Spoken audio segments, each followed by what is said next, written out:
공동체를 지키기 위해서 첫 번째 할 일은 경계입니다. 적의 접근을 살피는 것이지요. 정신 바짝 차리고 잠시도 한눈 팔지 않고 주변의 동태를 살피는 중요한 임무입니다. 반갑습니다. 셋단자 677강입니다. 오늘은 살필 감자를 중심으로 하는 5개 한자를 셋단자로 해석해 보겠습니다. 먼저 중심자로 사용될 살필 감자입니다. 살필 감자는 살피다는 뜻이 있죠. 살피다는 것은 두루두루 주의하여 자세히 보는 것을 말하고 있습니다. 이 살필 감자는 엎드릴 와자와 한일자와 그런 명자로 구성되었습니다.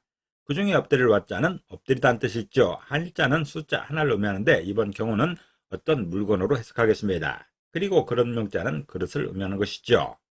그래서 살필 감자는 엎드려 그릇 위에 물건을 살핀다고 표현하고 있습니다.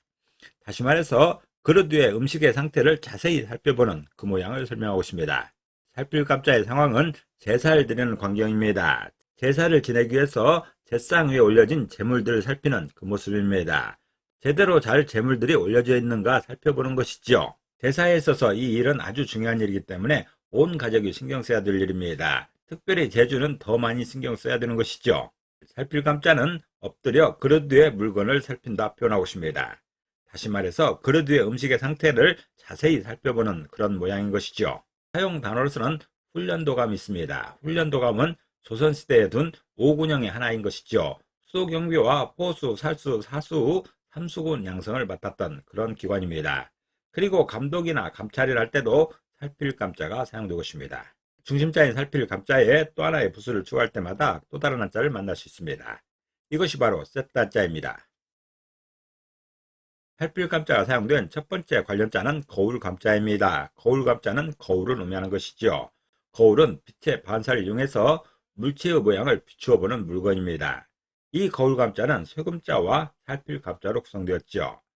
그 중에 쇠금자는 쇠를 의미합니다. 금속이지요. 살필 감자는 살피다는 뜻도 있고 보다는 뜻도 있습니다. 그래서 거울 감자는 쇠로 만든 살피는 물건이 거울이라 표현하고 있습니다. 다시 말해서 거울은 쇠로 만들었으며 물체를 살피는 용도로 사용된다는 그런 설명입니다. 거울은 물체를 살피는 용도입니다. 자신의 모습을 살피기도 하고 또한 어떤 물체를 살피는 데 사용되기도 하는 것이죠. 초기 사회에서 이 거울의 재료는 쇠였습니다. 금속이었죠. 그리고 그 용도는 살피는 것이었다는 그런 설명입니다. 거울 감자는 쇠로 만든 살피는 물건이 거울이라 표현하고 있습니다. 다시 말해서 거울은 쇠로 만들었으며 물체를 살피는 용도로 사용된다는 그런 설명입니다. 사용 단어로서는 은감불원이 있습니다. 은감불원은 거울 삼아 경계할 일은 멀리 있지 않다는 뜻이죠. 다른 사람의 실패를 자신의 거울로 삼으라는 말입니다. 그리고 귀감이나 인감이라 할 때도 거울 감자가 사용되고 있습니다. 두 번째 관련자는 넘칠 남자입니다. 넘칠 남자는 넘치다는 뜻이 있죠. 넘치다는 것은 가득 차서 밖으로 흘러나온다는 그런 뜻입니다. 이 넘칠 남자는 물수변에 살필 감자로 구성되었습니다. 그 중에 물수변은 물을 의미하는데 특별히 흐르는 물로 해석합니다. 그리고 살필 감자는 살피다는 뜻도 있고 보다는 뜻도 있죠. 그래서 넘칠 남자는 흐르는 물을 살피는 것은 넘치기 때문이라 표현하고 있습니다.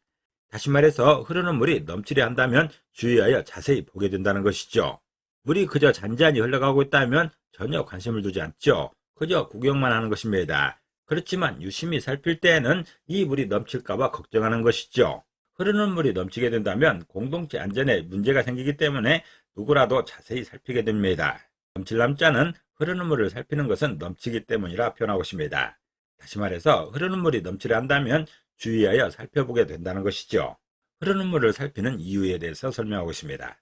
사용 단어로서는 나무충수가 있습니다. 나무충수는 무능한 사람이 재능이 있는 채 하는 것이나 또는 외람도의 높은 벼슬을 차지한다는 말입니다. 그리고 벽남이나 외람이라 할 때도 넘칠 남자가 사용되고 있습니다. 살필 감자가 사용된 세 번째 관련자는 큰배 함자입니다. 큰배 함자는 큰 배를 의미하는 것이죠. 군함 같은 것입니다.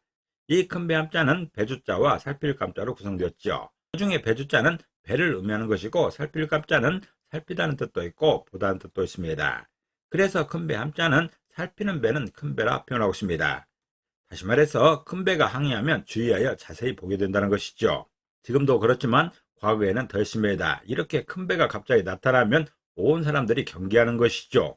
큰 배가 점점 다가올 때마다 모든 사람은 승경을 곤두세우고 그 배를 주시하게 됩니다. 자세히 보게 되는 것이죠. 작은 배라면 그렇게 신경 쓸 필요가 없습니다. 왜냐하면 위험이 되지 않기 때문입니다.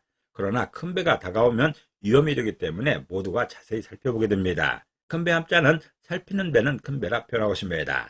다시 말해서 큰 배가 항해하게 되면 주의하여 자세히 보게 된다는 것이죠. 요즘도 이렇게 큰 배가 지나가게 된다면 자세히 볼 수밖에 없습니다. 눈에 띄는 것이죠. 사용 단어로서는 관함식이 있죠. 관함식은 국가 원수 등이 자기 나라 해군의 함대를 검열하는 의식을 말하고 있습니다. 그리고 군함이나 함장이라 할 때도 큰 배 함자가 사용되고 있습니다.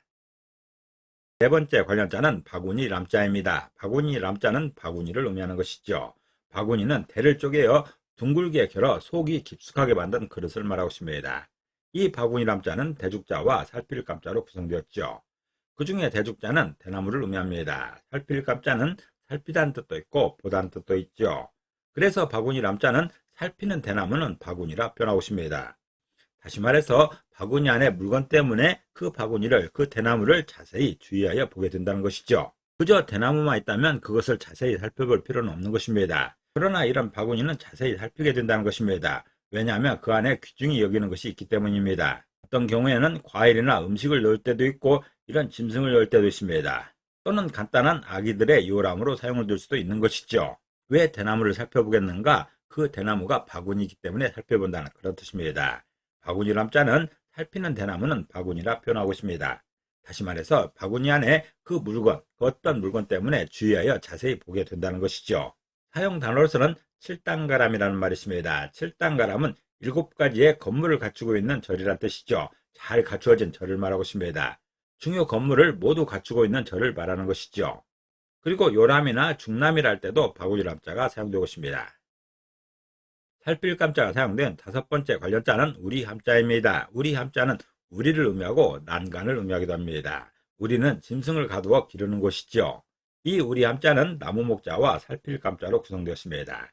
그 중에 나무 목자는 나무를 의미하는 것이고 살필 감자는 살피다는 뜻도 있고 보다는 뜻도 있습니다. 그래서 우리 함자는 나무로 만든 살피는 시설이 우리라 표현하고 있습니다. 다시 말해서 우리는 나무로 만들었으며 짐승의 안전 때문에 살피게 된다는 것이죠. 이 또한 어떤 나무가 있다고 해서 그 나무를 자세히 살피진 않습니다.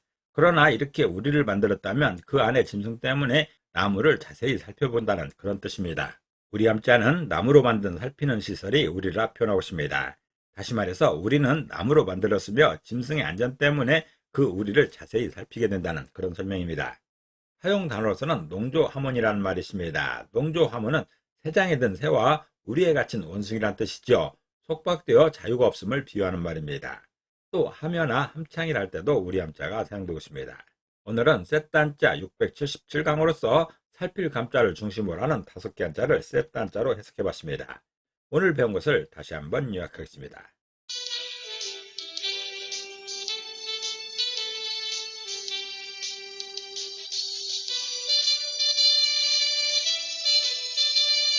오늘도 평안을 기도합니다. 감사합니다.